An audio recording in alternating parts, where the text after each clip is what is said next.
नारायणीयम chapter 82।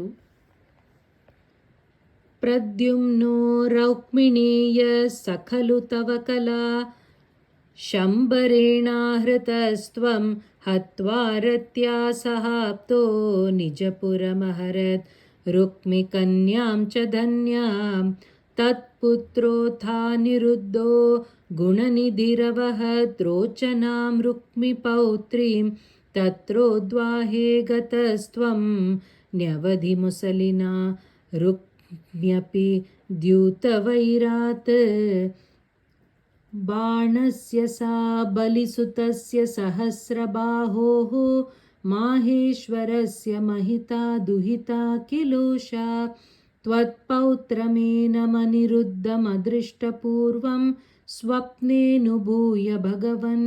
विरहातुराभूत् योगिन्यत्तीव कुशला खलु चित्रलेखा तस्या सखी विलिखति तरुणान् शेषान् तत्रानिरुद्धम् उषया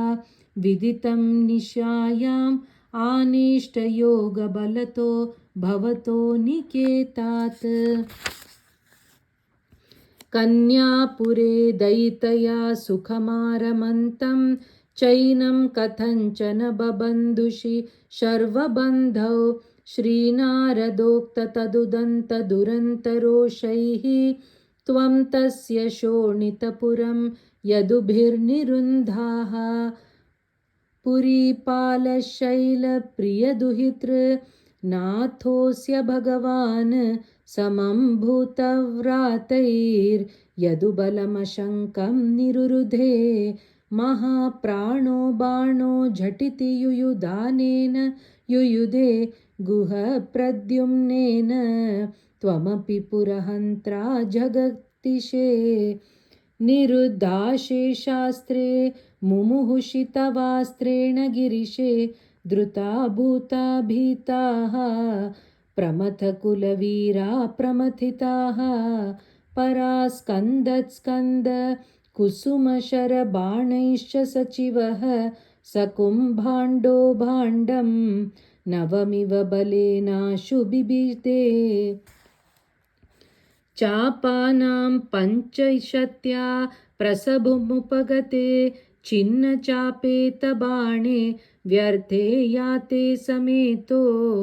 ज्वरपतिरशनैरज्वरित्वज्जरेण ज्ञानीस्तुत्वा तदत्वा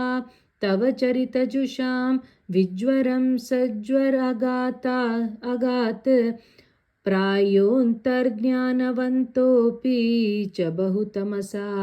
रौद्रचेष्टा हि रौद्राः बाणं नानायुधोग्रं पुनरभिपतितं दर्पदोषाद्वितन्वन् निर्लोनाशेषदोषं सपदि बुबुधुषा शङ्करेणोपगीतः तद्वाचा शिष्टबाहुद्वितयम् उभयतो निर्भयं तत्प्रियं तं मुक्त्वा तद्दत्तमानो निजपुरमगम सानिरुद्धसहोषः मुहुस्तावच्चक्रं वरुणमजयो नन्दहरणे यमं बालानीतौ दवदहनपाने अनिलसखं विधिं वत्सस्येते ये गिरिशमिह बाणस्य समरे विभो विश्वोत्कर्षी तदयमवतारो